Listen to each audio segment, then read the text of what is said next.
What up, guys? Your boy Quake back with a brand new episode of the Diverse Mentality Podcast, number 268, powered by Ultimate Golden Eagle Energy Drink. You already know, man. Drink goldeneagle.com/DMP. Get yourself a 24-pack. They sponsored all of Season 4. They are supporters of the podcast, so they show love to us. We show love to them. Support them. Drink goldeneagle.com/DMP. Shout out to them. And I want to remind you guys that March 8th at 8 p.m. Eastern, I will be going live on the Diverse Mentality Podcast YouTube channel to debate with you guys what album is a more influential album, Kanye West's 808s and Heartbreaks or 50 Cent's Get Rich or Die Trying. So with that being said, March 8th, 8 p.m. Eastern, live on YouTube on the Diverse Mentality Podcast YouTube channel, not the main YouTube channel, Diverse Mentality, the Diverse Mentality Podcast. We're going to see how much viewers we get on there. We're going to see how it goes. I know this will be fun. We'll go over some news topics. We'll do the debate, and we'll see how it goes from there. That's given if I don't run into any issues. This past weekend on Friday, I went to go visit my friends in Charlotte, North Carolina. Needless to say, it was a fun time. We ended up playing a lot of Uno. The first night we played, I ended up doing good. Won a few times, but then the next day, I just kept getting second place, third, because there's 5 people that are playing. Yeah, 5. Kept getting second, third, fourth, fifth, second. A lot of times second, but never first that day. And then I just stopped playing. I was like, I ain't playing this game anymore, man. I'm getting my ass whooped. I'm struggling. I'm fighting just to survive, and I was losing. So other than that, though, it was a very fun time. Got to hang out with friends I haven't seen in a while. So just got back right now, basically. Took a nap quick because I was tired from all the driving. We drove 4 hours out of Charlotte, came back, decided to take a nap. Now I'm recording the podcast, but I'm saying that to say I haven't had time to kind of focus on the live and fix if there's any issues and do test runs, but I will be doing it this week. So Friday, hopefully by Friday, I will be going live and we'll actually have the debate. If not, I'll push it back maybe till next Friday, but I doubt that will happen. We'll see. Because this thing's been giving me a lot of issues. Just recently ran into some updates with it. So hopefully that fixes everything. But March 8th, 8 p.m. Eastern, debate, call in. We're going to have obviously as time goes on, I'm going to perfect this live thing it's going to get down to a certain, perfection that's going to, run really smooth. But for now, I'm going to try to keep it limited in how long people can stay on a phone call with me, to be debating or whatever. Probably 5, maybe 10 minutes max, depending on how the debate is. Stuff like that. We're going to figure out times that work best and, how long people can stay on and so so forth. But that's going to come with time. The more we do it, the more, we'll be able to perfect it and craft it the way it's supposed to be. But let's get into the news. Lots to talk about. Lots of updates from the previous episode. The Jam Master Jay, we discussed about 2 men found guilty of their crimes of the murder of Jam Master Jay. Well, Jam Master Jay's family have spoken out, and I wanted to get their, side of things and what they feel after finally getting 2 men convicted of that.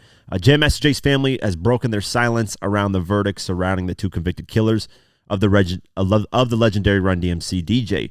On Wednesday, February 28th, the family issued a statement to Billboard making clear that they are pleased about the result. They said this: "We extend our deepest gratitude to the prosecutors, law enforcement officials, and all involved in bringing these individuals to justice," read the statement. "Their unwavering dedication has ensured a measure of accountability for the tragic loss of Jam Master Jay. As we pause to reflect, we are reminded of the profound impact and influence Jay had on countless lives. His legacy endures through his music, his spirit, and the cherished memories we hold dear. We remain committed to honoring his memory and celebrating the enduring legacy he leaves behind." The family went on to thank those who have supported them as they fought for a legal resolution to the hip-hop pioneer's death, though they admitted that their faith had helped them find closure long before the trial even started. "We ask that you continue to honor Jay's memory through his music and the positive impact he made on the world," the statement continued. "While the pain of our loss will always remain, we find solace in the knowledge that justice has been served. Our family believes in God's plan, and that faith is what helped provide closure for us long ago. We thank all that continue to support Jay's legacy by honoring his life achievements." We reported that last episode that 2 men got convicted. So it's nice to hear from Jam Master Jay's family and to be happy with the results. And they found closure a long time ago, which in these type of things, I can't, to be honest with you, I really haven't had anybody really, really, really close to me pass away. I've been blessed in that sense. I've had people pass away that I've known, but really, really close to me. I've been blessed so far. The fact that I'm 28, about to be 29, I haven't had that experience. I've had close experiences where one of my best friends got shot, almost died, but made it through and survived. There's been moments like that, but thankfully nobody really close to me has passed away. And from what I've heard from people, based on their experience, time heals things, but ultimately there's still a whole, like a whole part of you that's missing. If it's somebody really, really close to you, like a father, mother, brother, sister, whatever, somebody really close to you, there's like a hole. There's something missing there still, but the time helps heal a little bit. You never really get over it. You just kind of learn to deal with it and accept it. And that's pretty much what Jam Master Jay's family is probably going through. They just kind of dealt with it and accepted it. But I'm sure as the anniversary of his passing came, they probably were remembered of him. And it's hard to deal with something like that when you don't know who did it as well. That's something that's going to affect you some way or another. Is a person alive? Did the person, was it somebody close? Was it somebody that just hated him? Was it somebody that just some incident where somebody got into an argument? That's how, so you have all these things running through your mind of why, I remember seeing a video of a kid walking down, this is in the UK, I believe. In the UK, they don't have guns, but they got a lot of knives. And this kid, he's like 12, 13 years old, walking down the street. His mother said she would always be, happy to see him because she had cameras in her house that she could see him, walking down the street. She'd always be happy to see him walking down the street. And then one day, some random person out of nowhere, the kid's not even bothering anybody, just walking down the street like he normally does, gets stabbed. The kid gets killed by this random person. So I'm sure in her mind, she's always wondering why. Like, what's the reason? Why did my son get attacked for what? And sometimes there is no reason. Somebody just loses their mind and decides to take it out on a random person that has nothing to do with them. And that's the unfortunate part about life is some things are just random. There's this footage of these two ladies leaving, the mother and the daughter leaving Drake's concert this past week, I believe. And they get run over by a reckless driver. And they get it's so quick. Mind you, these two are just walking across the street, probably happy, probably tipsy. It looked like one of them was a little bit drunk, which that doesn't. I'm not saying that to say that it's their fault. Not even close. They had the right of way to walk, by the way. So it's the car's fault 100%. I'm just saying, you're drunk, you're happy, you just visit a concert, you're enjoying life. That's what I'm saying by that. They're just walking. They have the right of way. A lot of people are walking that way, and that car just loses. I don't know what the fuck happens. That guy's just driving recklessly, runs both of them over, dead on the spot. Like, it was so fast. If you look at the footage, it's just so quick. Like, it's over. And that's life sometimes. You've done nothing wrong. You're just enjoying life, and something out of nowhere comes out and just ends it. There's a story of this lady in Iowa driving, bullet randomly hit her neck, killed her. Like, just driving on a highway. Had nothing to do with anything. Turns out somebody was shooting their gun in the woods, and the bullet just happened to fly and, hit the lady in the neck and kill her. Nothing. She had nothing to do with nothing. So that's life sometimes, man. It's unfortunate, but in these type of situations, there's no answers to these things. That's just life. Life is gambling, essentially. You take risks. You go here, you do that, you do this, you do that. Anytime you leave your house, even when you're in your house, or anything in life is a risk, regardless. Risk the best of your ability to what you can do. That way you can get the best results and take those risks. If you don't take a risk at not doing something, it's still taking a risk because you're risking at, not living your dreams. That's another thing. So I'm going on this whole motivational speech shit, but guys, you know what I'm talking about. It's just unfortunate. That's how life is. Things happen. So I'm glad their family got some more closure, at least some sort of closure in the situation. Updates to a lot of the Diddy sexual assault lawsuits. I've been getting hit with a lot of demonetization, mentioning a lot of this stuff, unfortunately, on YouTube, because a lot of it's, I haven't really gone a lot over the graphic details, but regardless, it's really annoying. But who cares? We're just going to continue reading them off, and I'm just going to have to accept it for these topics. This is what I talked about in the last episode. So we talked about the lawsuit and how Diddy, had cameras set up in his house and invite celebrities, use that as blackmail, how He had footage of somebody getting shot in the bathroom, whatever the case may be. The producer sued him and all kinds of stuff. But I did say that the producer claimed that in certain photos, Diddy was around underage females. Well, these females said, hey, I'm the one that's in the photo. Hey, I have dates. Hey, I'm not underage. I'm in my late 20s, early 30s, whatever the case may be, whatever age they were.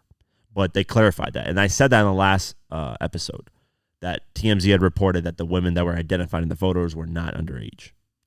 So that throws out, for now, based on those photos that were provided. Now, we don't know if there's any other things, but just on those photos provided and on those claims on those girls, that throws out anything with Diddy dealing with underage females. So that whole pedophile, whatever thing, that throws that out right now. And that's what I'm saying, guys. You gotta read these things and not just go off titles. You gotta really look into things because it needs to be fair. I know a lot of people in public opinion hate Diddy, but we got to keep it, right in the middle in this situation. You cannot let you get your feelings involved. You have to deal with facts. That's what we deal with. Because if you got hit with this type of lawsuit, you want people to deal with facts and not just opinions and public opinions. And he said, she said. So let's go over this article. Diddy's sexual assault lawsuit filed by producer Lamar is under scrutiny as multiple women have refuted claims that they were underage when partying with the mogul. Speaking to TMZ, Puff's lawyer, Shyne Holly, says that two women have come forward. They identified themselves in the pictures contained in Rod's explosive lawsuit. A woman named Chelsea has come forward to say she is one of the people in the pictures and that she is, in fact, 33 years old. Holly also says she's another woman in the photographs and is actually 32 years old. Stephanie Rowe, the girlfriend of Diddy's son, Justin Combs, who was also named in the lawsuit. So, yeah, those girls, and they actually posted on their story. I can't find it anywhere, but basically, it wasn't underage women. That it doesn't throw away the whole lawsuit because I'm sure he's probably just throwing a bunch of things and then, but it does kind of throw credibility. It does start to ruin the credibility of things. If you're going to do a lawsuit, do it with the most accurate information you can possibly do it. So I don't know. The females provided the actual, from this video that night. Unfortunately, this wasn't dated, I think, on the lawsuit. I didn't see any dates on there. Yeah, I didn't see any dates on there. But they had a date of July 22nd, 2023, something like that. So, yeah, it just looks like a party, man, at the end of the day. Was there sex workers? Potentially. But based off those photos of the person saying, the producer suing and saying underage, there is no underage. They came out and said, hey, I'm 33 and I'm 32. So that's clearly not underage. That's a full-grown adult. So that can be thrown out the window so far. So far, there is no pedophilia going on. I think people need to get that very, very clear now. But that's not to say that it's never happened. That's not to say anything. Right now, just based off this lawsuit, it's not facts based off the photos he provided. So continuing on, another update, but this is on a different sexual assault lawsuit of Diddy, is that the rape accuser must reveal their identity. That's what the judge rules. So let's go over the article. Diddy's gang rape accuser must reveal their identity if their lawsuit is to proceed. The judge overseeing the case has ruled. A currently anonymous woman accused the bad boy boss and two other men, including former label president Harvey Pierre, of taking turns raping her in the Manhattan recording studio when she was just 17 years old. In a lawsuit filed late last year. This is the one with the photos of her sitting on Diddy's lap, I believe. Diddy, who has vehemently denied the allegations, scored a minor victory in the case on Thursday, February 29th, when the judge agreed with his legal team that the woman cannot remain anonymous. According to Billboard, Judge Jesse G.L. Clark acknowledged that revealing the accuser's identity could have significant impact on her due to the graphic and disturbing allegations in the case, but ultimately decided that she had failed to convince the courts that she should maintain anonymity. The judge wrote in her ruling, while the court does not take plaintiff's concerns lightly, the court cannot rely on generalized, uncorroborated claims that disclosure would harm plaintiff to justify her anonymity. Clark referred to past examples in high-profile lawsuits against Harvey Weinstein and Kevin Spacey, where accusers could not maintain an anonymous identity throughout the lawsuit. The accuser will have to now reveal their name immediately, though, as the judge must first rule on the previously filed motion from Diddy's attorneys to dismiss the lawsuit. If the judge rejects the motion, then the woman will have to reveal her identity. So, Yeah, in that type of situation, I'm going to reveal my identity. It just is what it is. If I truly, if I'm truly telling the truth and I want this guy to face consequences for his actions and I've been dealing with this trauma my whole life, I will reveal my identity. It's not that big of a deal. I understand that revealing identity, especially when it's somebody this powerful, could potentially harm you in a way, I would take the risk. But I mean, because let's just say he does get hit. Like, let's just say she wins this, right? He's going to be facing some type of prison time. So I know he could hire somebody to do something, but at that point, it's going to look very sketchy. Oh, I win this lawsuit, I send him to prison, and then all of a sudden I die. It's like, where is that? You can automatically start linking things. But he's already in prison, so I don't know if Diddy will really care at that point. Diddy's like 50 years old, something like that. So even if he gets like 20, 30 years, that's pretty much his whole life. He's done after that. He's 54. So let's just say he gets 20 years in prison at 74. You think he'll make it to 74, 84, 30 years? 40 years is 94. Like, he's not going to make it, especially if he gets anything that 20 to 30 years, going to be very rough. If he gets 40, it's over. At 94, I mean, he could live till 94. Nobody's saying that he can't, but at that point, you're pretty much gone and out of here. Who knows, though? Technology's changing that a lot. But, yeah, we'll keep our eye on this and see what happens. Speaking of Diddy, more Diddy stuff, man. I'm sorry, guys. There's a lot of Diddy stuff that keeps coming out as the days go on and the weeks go on and the months go on. This is very interesting, though. This is something that I knew had something to do with Diddy at a more higher extent than what was revealed years and years ago, because it didn't really make sense to me how the story was back when it happened in 1999. So let's go over the article. Diddy has been accused of paying off the nightclub that was the scene of the shooting back in 1999, which left former Bad Boy artist Shyne incarcerated for decades. Natalia Rubin, the woman who was shot in Club New York on December 27th, 1999, took to her social media pages on Wednesday, February 28th, to point the finger squarely at the embattled mogul.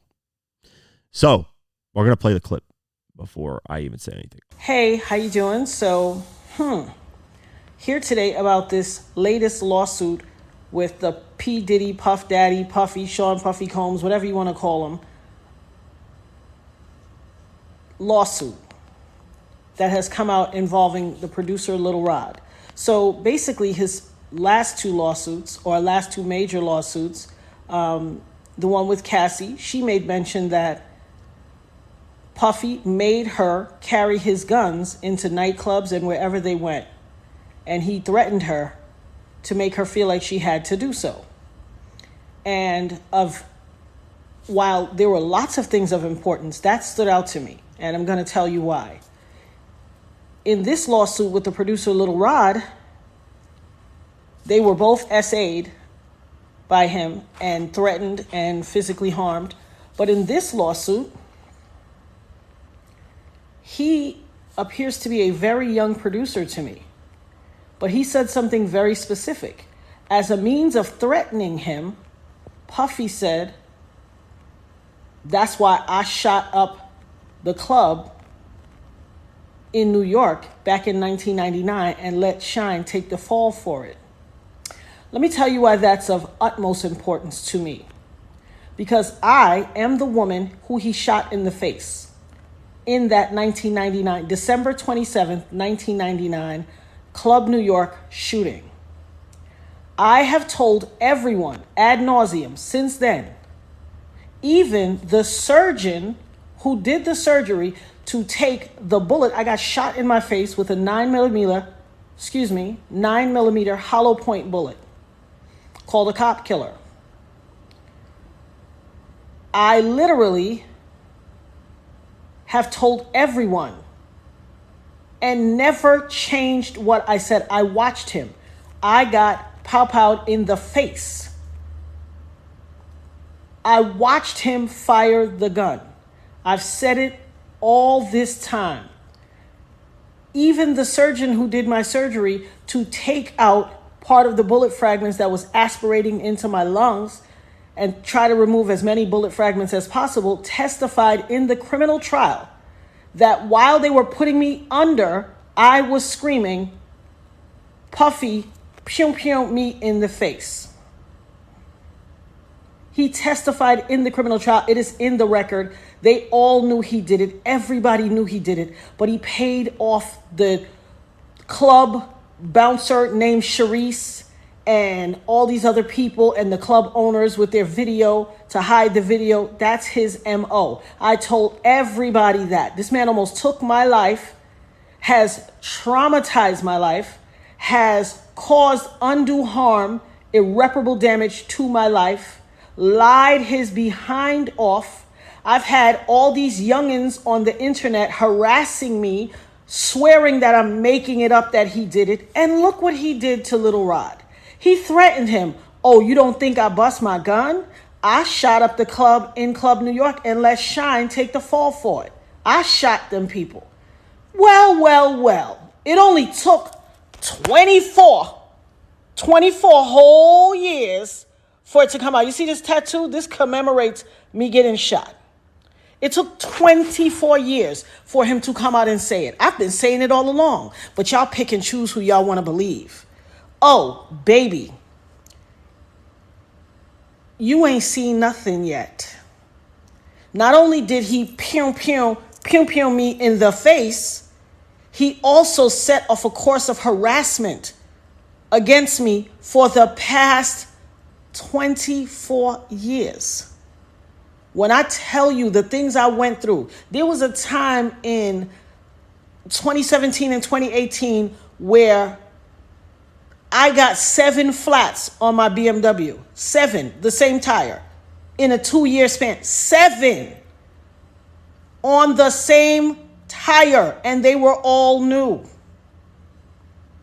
Every time it happened, I had to get a new tire. I have the pictures to prove it. Harassing me. You want to know why? Because prior to Cassie, I was the only person to be victimized by him and then to successfully sue him and get paid. And he had to pay me out of his pocket. He has never gotten over that. Oh, baby. You see this RICO charge that's about to come?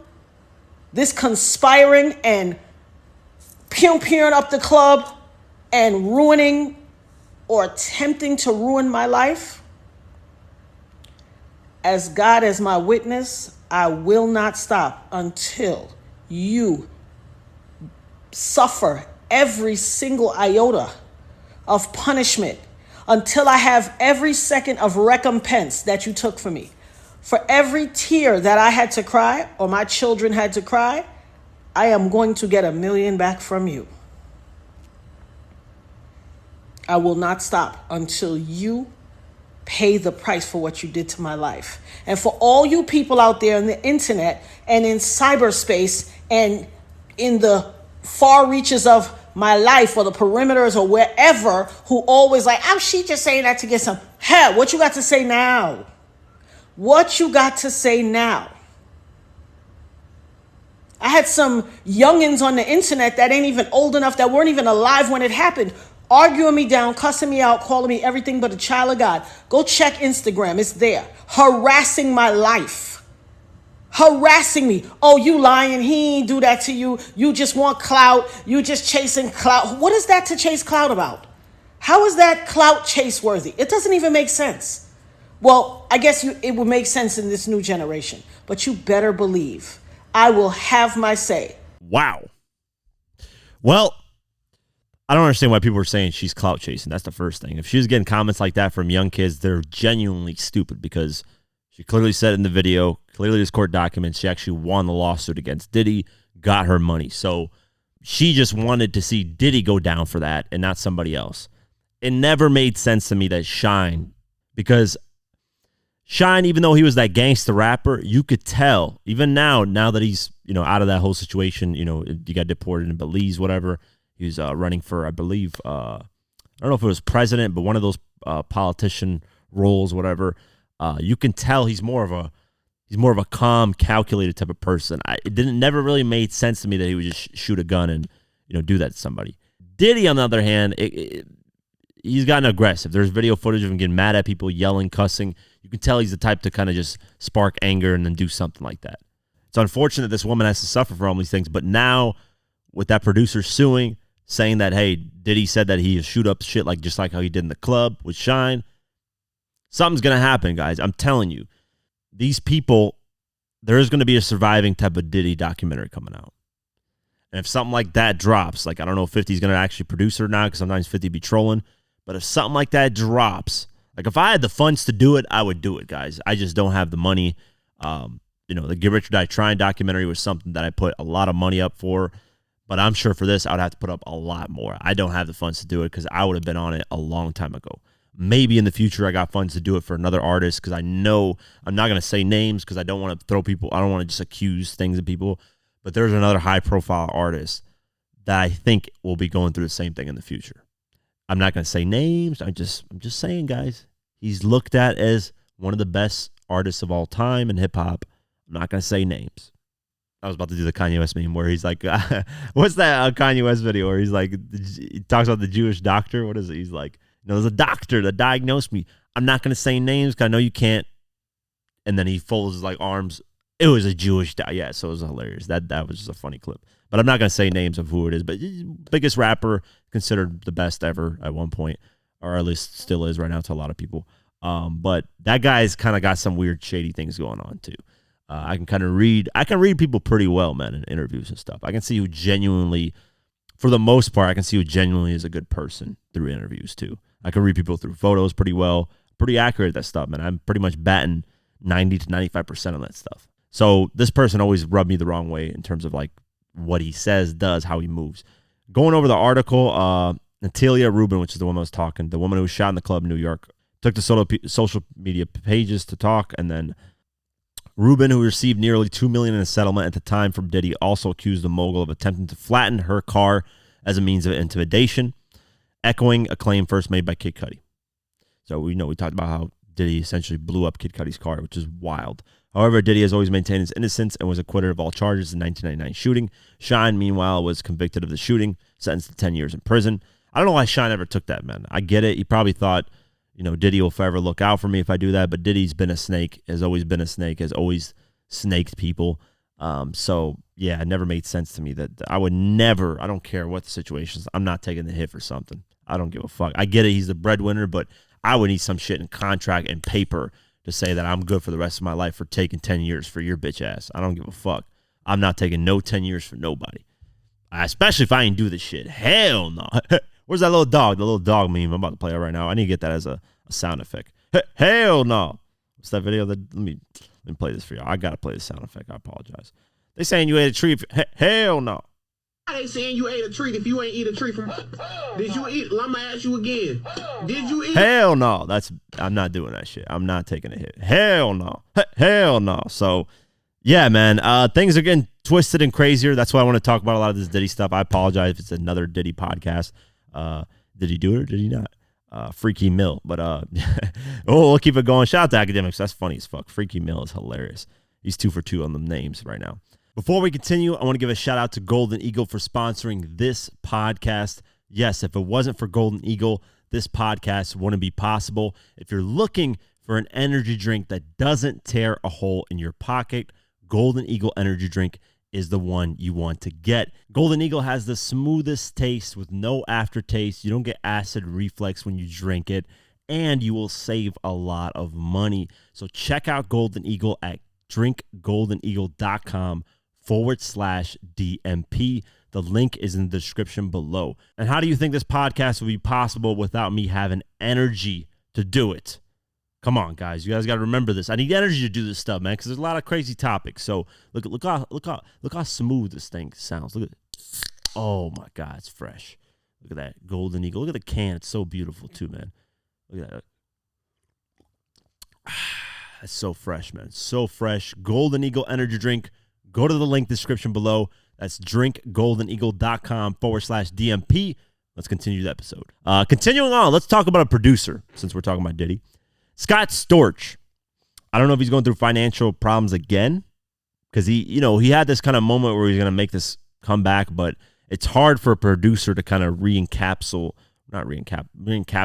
like the feeling that they did when they first came out as a producer. Same with artists, same with a lot of things. But he had this run where he's coming back. I'm going to start producing a lot more because he beat his like drug addiction with cocaine and, got his life back on track. I mean, he's rich forever, to be honest with you, because he's produced a lot of hits to where I'm sure the contracts and paperwork on that is set for life. But, what I mean by rich is like, I'm sure he clears $1 million a year, no problem, without having to ever work or do anything easily. That's not even a question. But that kind of catalog history, there's no way he does it. So that's rich, regardless, of levels of status. To a lot of maybe Hollywood rich people and actually famous rich people might not be a lot, but to regular people like you and me, that's very rich. So continue. Let's go to the article. Scott Storch is being sued by Beverly Hills jeweler for allegedly falling behind on payments for a $71,000 platinum ring.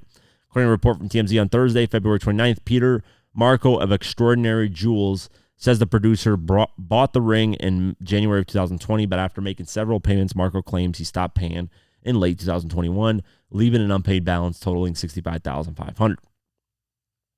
Documents obtained by the outlet show that Marco sent a demand letter to Storch in October 2023, and again this past January, warning that a lawsuit would follow if the request was ignored. Apparently, that's exactly what happened.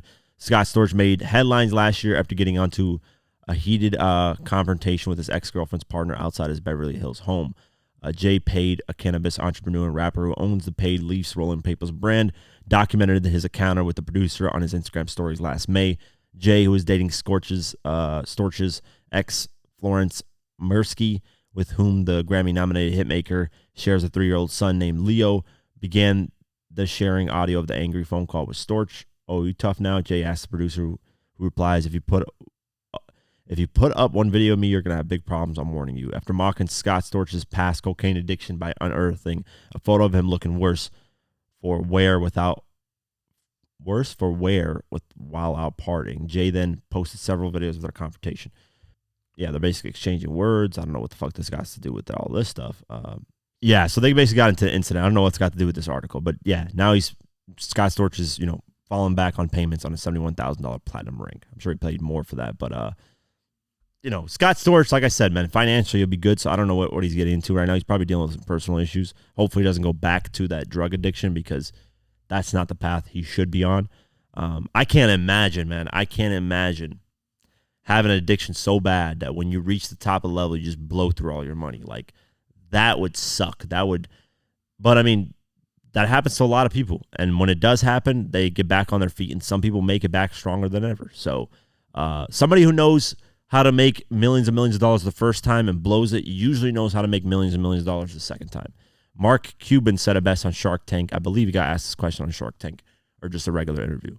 He said, "Listen, if I lose all my wealth right now, the chances of me becoming a billionaire are probably never going to happen because a billionaire is like so rare that it's damn near impossible." But he's like, I could be a millionaire again. 100% no problem. I just, he has that in him. There's some people that no matter what, even if they lose their money, they can somehow hustle and get it back. So I like Mark Cuban's take on that. He said basically billionaire is like luck. It's just running into the right thing at the right time and executing it properly. That doesn't happen. All the stars got to be aligned. Like this Give It Your Die Trying album that I kept mentioning. All the stars got to be aligned for this to happen, for somebody to become a billionaire. That's really the case for billionaires. But for millionaires, you can become a millionaire. A millionaire isn't far-fetched, especially in 2024. Maybe in the 90s it was because there was less opportunity, less, things. But with the internet, literally, you got kids doing kick streams, making more than NBA players, hundreds of millions of dollars doing that. So millionaire is a lot easier to attain. Now, I'm not saying it's easy. I'm just saying it's a lot easier than what it used to be. Now, if you make the right investments, you take your time and do things properly and you don't rush into situations, you could be a millionaire quite easily, honestly. And within a 10-year span, you could be a millionaire, which is like insane. Imagine even if you're 38 right now, by the time you're 48, you could be a millionaire easily. I think 10 years, like within 10 years, some people do it shorter, some people do it quicker, but I think a 10-year time is like, but don't look at like rappers and people who just get lucky and end up becoming multimillionaires like overnight. That shit doesn't happen. That's 0.01% of the population. You got to really work for this shit, take your time, execute properly, and that's how you become a millionaire. It doesn't happen overnight. So don't feel discouraged if you had goals set at this point and it didn't happen. To me, I had a lot of goals set at certain age points. It just didn't happen. But you pivot, you adjust, and things happen. So the number one thing to stay away from, though, when you start making a lot of money, and it's ironic I say this because I'm kind of doing the opposite of this, is do not buy brand new cars. Stay away from cars, brand new cars specifically, because you lose a lot of money on cars. Now, me, I know I bought my Audi R8. That was a dream car. That's a supercar, though. Usually supercars don't lose as much value as a regular car does. Now, I'm not trying to sound bougie and trying to sound, like I'm better than everybody. I'm just saying a regular car loses at least 40% to 50% of the value. When I had my Audi RS5, bought it for $100,000, sold it. What did I sell it for? Sold it for $58,000. There you go. It's 40% of the money gone down the drain within 4 years, 5 years. So that's a lot of money lost. So that's why you need to invest in things that make you money. And cars, especially when they're brand new, it's okay to buy a car. It's like I just sold mine in 4 years. If you're gonna buy a brand new car, keep it forever. Basically, if that's your plan. If you keep it over 10 years, more than 10 years, and you buy a brand new, that's fine, because at the end of the day, you're getting the use out of the car. But if you're gonna exchange your car every 3, 4, 5 years, do not buy brand new. Just buy used that's already been used 3, 4 years. So if somebody else takes a hit, like my dumbass that bought it. I wish I would have never done that. It was a mistake I made, but I learned over time. I'm never buying a brand new car again. I bought this dream car. It's mine, brand new. That's it, though. I'm never buying a brand new car ever again, unless I become a multi-millionaire where I just have $50 million in my bank account and I want to just splurge and buy a brand new car. That's the only time. Now, never again, though. Right now, I'm just going to buy, if I ever want to buy another car, I'm buying used, period. That's it. 3, 4 years used, 100%, because I'm not taking that hit, and you shouldn't either. So buying cars, it's what keeps a lot of people poor. So stay away from that, even though I just did what I did. But I did it because my dream car, they stopped making them. That's the only reason. I even told myself interest rates were insane as well. I told myself, listen, just suck it up for this moment. Get this. It's your dream car. Be happy with it. No more after this, though, because it just weighs you down and just prevents you from doing other things. So there's my financial advice for the day. Let's go to more debatable topics. I'm going to be talking about these next 3 topics. There are a lot of debates on these topics. So let's talk about this. T.I. compares the current generation of hip-hop to random amateurs being invited to join the NBA. Let's go over the article. T.I. has made an interesting observation about today's hip-hop landscape, acknowledging both the amount of talent and how overcrowded the space has become.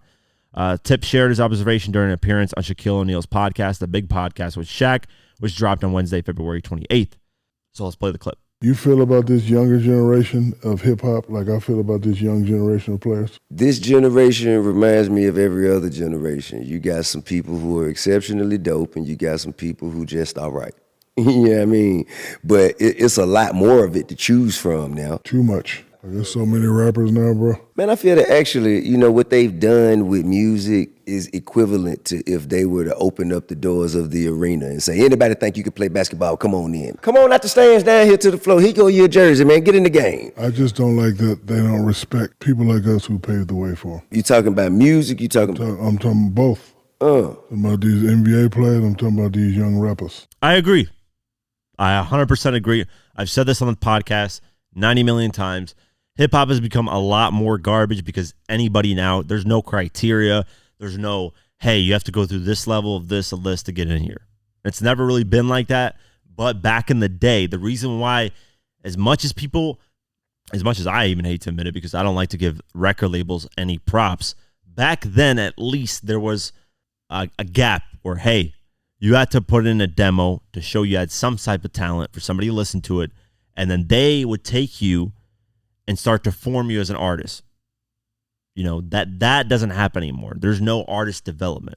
No more.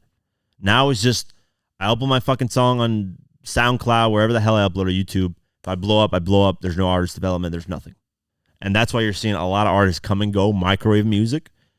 You're seeing a lot of artists not release quality music. Nobody's really standing out and doing their own thing. Not to say that nobody, I don't want to say nobody, but most artists, because nobody would be disrespectful to the ones that are, because there's quite a few that are. But most aren't standing out, and a lot of music is becoming repetitive and just annoying and garbage. It's because of that. There is no middleman to not allow these artists to get in, which is a curse and a blessing. Like I said, the blessing is that a lot more people can get involved now, and it can help a lot of people's lives more, and it can change lives, and that's really what hip-hop was here to do. Benzino's talked about it quite a few times, and I agree with him on that case. Hip-hop has helped a lot of people, especially minorities. And that's the beautiful part about it, but the issue with there's no like middle in between to kind of filter all the good and garbage stuff is that you get a lot of this stuff that's going on now. Now just anybody can get into hip hop and do whatever. And it's a great comparison. Like it's like bringing anybody like me to go play the NBA. I'm ass cheeks. I mean, I'm decent at basketball, but I'd get washed. Like the difference would be so drastically different. I'd look like a damn, what is a slow moving? A snail. I look like a snail because I'd move so slow. I don't think I can dunk that high. I don't know what the rim is on that bitch, but I can dunk. I think I can dunk. So maybe I'll be able to dunk, but it's be so ass dunking that I'll miss every dunk. Maybe I can shoot threes, but that's about it. That's it. I'm 6'2", so I'd even be pretty. I mean, I'd be decent height, but I'd still be small in the NBA because 6'2" is like for NBA wise, it's pretty small. For regular life wise, it's pretty tall. So I agree with T.I., man. There needs to be a lot more filtration. There needs to be a lot more artist development. I think that's why Yo Gotti is succeeding with CMG, because I think he's taken these artists under his wing and kind of developing them before. I don't know. I'm just assuming, but that's why I think Yo Gotti's having a lot of success. I think he's finding these artists, developing them first, and then putting them out there and seeing what their image. Because you got to do that now. You can't just sign artists and be like, "Fuck it, just release music and do your thing." At least that's my take on it. So I agree with T.I. on there. Continuing on, another opinion. And this opinion is interesting. And I disagree with Joe Budden on this off the rip. So Joe Budden has made a bold claim about women in hip-hop, declaring that the thrill surrounding them has died out. In a yet unreleased Joe Budden podcast, the Slaughterhouse MC shared his thoughts. He says, "Y'all ain't going to want to hear it from me, but the girl rapper wave is over," he said. "Just telling you what it is. I'm normally a few months ahead with this stuff, sometimes a few years ahead with this stuff. The girl rapper wave is finito." I would play the clip, but I've been getting a lot of copyright strikes from Joe Budden's podcast. Honestly, one of the episodes, I think the last episode got banned from YouTube because of using it. So no longer going to be using actual Joe Budden clips. You can thank Quarter Labs for that. I need to actually hit them up because they contacted me a while ago to distribute my content, but I never went with them. So they went with Joe Budden. They distribute Lil Wayne's. I never ended up working with them. But yeah, they're copyrighting my stuff. So just because I used the clip. So I'm no longer ever going to use Joe Budden clips anymore. Unfortunate. The cream, he says this, "The cream rises to the top, so Lotto shall remain. Flo Millie shall remain. Rhapsody will always be there, but she wasn't really a part of that scene. But all that, go find a girl, send her to Columbia, get it done, put her in the studio with fucking Mike Woolmader or any one of them guys. All that planting the girl in the scene, getting the record and taking it off, that wave is over," he added. "I think labels are looking at it like very few of y'all are actually selling records. It's too much work to get your coin back. We got to do brand deals all over the world with y'all. Y'all are expensive. Some of y'all are annoying, and none of these records are working." I don't know, man. I disagree with this because I'm seeing, Megan Thee Stallion drop hit number one. Here's the thing, though, and I remember this from 50 Cent. Like I always do. A lot of this music stuff I remember from 50. But 50 said Olivia, the issue with Olivia was that it costs so much to just have her looking like a female. Makeup, hair, all this stuff. That everywhere she went, it had to be a glamour team to make her look really well. So you're spending a lot of money on that before she's even making hit records. Now, if she's making hit records, females support females a lot. Females in general support more than males do when it comes to anything. So if you can get the female to blow up, then you'll get the insane females supporting, and that'll potentially drive more record sales. But that's a whole process. That takes time. So I don't know. I think the female thing is interesting. Do I listen to a lot of female rapper music? No, but that Glorilla song, Yeah Glow, Yeah Glow, I've been bumping the fuck out of that. She's been nailing it with that track. But I don't really listen to a lot of female rappers. I like the Yeah Glow record because it's like it has a nice, gangsta flow to it, and it's not really about ass shaking. And in the video, it's pretty chill. So, I really like that record, but it's few and far in between. I hope she gets a hit off that. I hope that goes high up on the charts, but the female rap beef is interesting too. So we'll see. I mean, Ice Spice is talent-wise doesn't really have much to offer, but that's what you get when, like I said, no artist development. All she knows how to do is shake her ass, and that's it. And it's like music's been all right, subpar. So there's certain portions that I agree with Joe Budden, but overall, I think the female rap scene is just starting because at one point in hip hop have we had this many females be successful. So I think that's going to expand. I think Joe Budden's wrong on this, or I could be wrong. We'll see down the line. We'll give it a year or two. But I know one person quoted this saying, why is Joe Budden talking about sales like when he's never sold records? That's kind of a fact, but Joe Budden doesn't have to sell records a little bit to understand. Like me, I haven't sold records, but I can tell. You can, just like a sports analyst, you can just read the numbers and kind of look at the path things go, and you can kind of tell for the most part. So you don't have to, be in the gym, shooting in the gym to understand this. So, we'll keep our eye out. Another thing Joe Budden said, J. Cole has surpassed Drake and Kendrick Lamar. So without playing the clip again, because I'm going to get copyrighted, I'm going to just go over the quote. He said, I got Cole as my one. I'm hoping that Kendrick's next album could try to fix that for me. Drake is doing his Chuck E. Cheese shit. Good for him. That's it now. Yeah, that's it. Let's see. Joe Budden went on to share his excitement about J. Cole's upcoming album, The Fall Off, which has been teased as his last. He said this, remember when Kendrick dropped the title of his last shit and we were trying to figure out what that meant? He asked Cole, when I heard The Fall Off and with him hinting at maybe retirement, I thought that would be the marriage between concept and the title. But after watching some of these vlog clips where he's just in the restaurant talking to the older lady that doesn't know who he is, classic J. Cole, perfect rollout shit again. This guy's the best at this. And he's looking like he's even uncomfortable having to try to explain who he is to her, and she's just talking about the state of the economy. Dog, if this guy starts tying in the fall off with all this shit, get him out of here. We know he can. We know he's the man of the people. For however many years he's just been talking to people like humans from everywhere. The fall off, that's it. The fall off. Oh, he's a sicko. We'll see. I do agree. I think J. Cole has reached, and this I didn't think this would be possible. But when you really think about it, this should be the path every artist should be going. And here's what am I talking about? What are you talking about, Quake? When an artist first comes out, right, you have that new artist feel, that new artist, oh my God, we're excited about him. But when you think about it, right, in any career path, what happens as time goes on? You should be getting better at that thing. You should be developing and getting, better and better and crafting your art form even better and better, right? In music, I'm not even going to say hip hop specifically, an artist will come out, have this huge buzz, and then people will say they'll fall off and not make the same music and be worse. But if you go lyrically to a lot of these artists, not every single one, but a lot of these artists, they've actually gotten better lyrically, writing, producing. But I think they were introduced to the world with this specific sound, and then if an artist, if they adjust or change, most people do not like it. They miss on that. Because it's hard to change your sound and still be successful. Like there's a few artists that have managed to do that really well and still have success to this day. Kanye's one of the few, very few, that can change its sound and people still fuck with him. But that takes time. That takes building a loyal fan base to support literally anything you do. With that being said, J. Cole, I don't know, man, might be the only example of this. I could be wrong. He might be the only example of this. I could be wrong. I want somebody to correct me on this. But this is also opinion, so I don't think anybody can really chime in and correct anybody on this.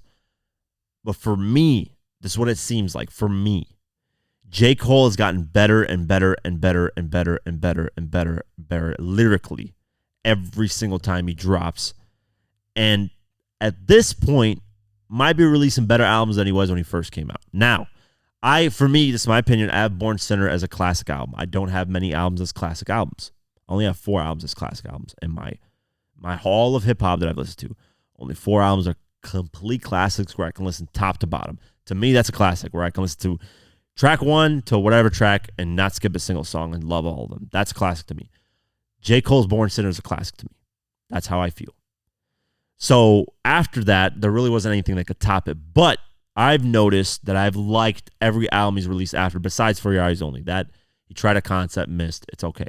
But after that, every album kept getting better and better, to me, in my eyes. And this Fall Off album, especially with that song that he released, what is it called? The Might Delete This Later or something like that, whatever the hell the title is. We'll delete this later or something.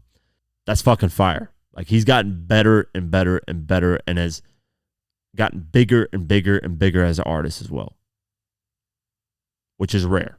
It's ironic he's naming his album The Fall Off, but he's actually getting better and not falling off. So I agree. Right now, J. Cole, to me, has more of my attention than Kendrick or Drake. Drake just drops too much fucking music. I don't know. I'm just like, okay, I get it, Drake, blah, blah, blah, you're dropping, cool. Drake has been kind of, once views drop, I've been kind of about Drake. Kendrick takes way too fucking long to drop music. 5 years of waiting for Mr. Morale and the Big Steppers. I liked Mr. Morale and the Big Steppers. Did I think it was a great album? No, it was about a good album. I had tracks here and there. I still listen to N95, Free Spirit, I don't know, Rich Slave, I think it was called. Not Rich Slave, I'm tripping. Whatever. I listened to a couple of tracks off that Kendrick album. Drake is here and there. J. Cole, though, I've listened to quite frequently, especially the recent projects, and now the fall off. I don't know. It feels like J. Cole has tightened the way his delivery is, his verse, everything. It just seems like it was like calculated. It's been very. I just love his sound too. The way he's doing the stuff is just great, man. So I could see J. Cole retiring though. I could see him not wanting this part of life, like Joe Budden's mentioning. He just likes to go around and about, live his life, rides on bicycles because maybe Diddy might not blow some shit up. But yeah, I like J. Cole's approach to that, and I can see why he would want to leave and not do anymore. Maybe his love for it will bring him back, because I don't know any artists that said they're going to retire and then actually retire. It's been a lot of people have said, hey, I'm going to retire, and then they just end up coming back. So we'll keep an eye out, but I agree with Joe Budden. I think J. Cole, out of those three, is leading. So yeah. New music, let's get into it. Schoolboy Q dropped Blue Lips. I've heard a lot of mixed reviews online. I haven't heard the album. I've kind of fallen off from being a Schoolboy Q fan. When he first came out, I really enjoyed him, but as time went on, just each project to me lost my interest. I just stopped really listening like that, but I'll give it a listen. I'll even give it a review later down the line because I still got more albums to review. Meek Mill dropped Heathenism. I just checked this out over the weekend when I was driving. I decided to check it out. It is not that good. No disrespect to Meek, but he still hasn't topped his album wins and losses in my eyes. Cardi B dropped Like What, the song. The Baby dropped Grammy Party. The Kid Laroi dropped Still Yours. Pharrell and Miley Cyrus dropped Doctor, Work It Out. Tizo dropped Making Flippy Floppy. Yeah, Ian Dior dropped Blind, the EP. Album sales, let's get into it. Twice debuted at number 1. I don't know who the hell this is. God bless this person's soul. With Youth, that's the album's title. Debuted at number 1 with 95,000 sold. Morgan Wallen, One Thing at a Time. This album's been on the charts for God knows how long. I think forever. Is at number 2 with 69,000 sold. Kanye West and Ty Dolla $ign's Vultures is at number 3 with 65,000 sold. French Montana's Mac and Doodoo Cheese, debuts at number 4 with 62,000 sold. Noah Kanan, Stick Season, is at number 5 with 58,000 sold. SZA SOS number 6 with 46,000 sold. Drake For All the Dogs at number 7, 43,000 sold. I don't know who this is. La Surfrem Easy debuted at number 8 with 42,000 sold. Taylor Swift 1989 at number 9. 1989 at number 9. Jeez. Is at 41,000 sold. Taylor Swift Lover is at number 10 with 40,000 sold. 21 Savage American Dream is at number 11 with 37,000 sold. Going down the list, Travis Scott Utopia number 17 with 31,000 sold. Yeet 2093 is at number 18 with 30,000 sold. Drake Take Care is at number 30 with 21,000 sold.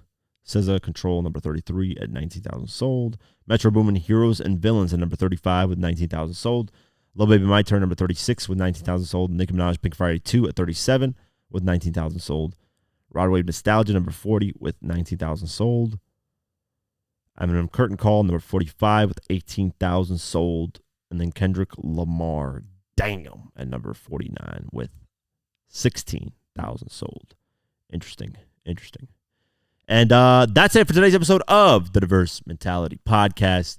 Support Golden Eagle, drink goldeneagle.com/DMP. They sponsored all season 4 of the podcast. Please support them. They're supporting us. So if they're supporting us, we got to support them. Shout out to Golden Eagle, brought to you by Golden Eagle, powered by Golden Eagle. Rich Gang and Bang.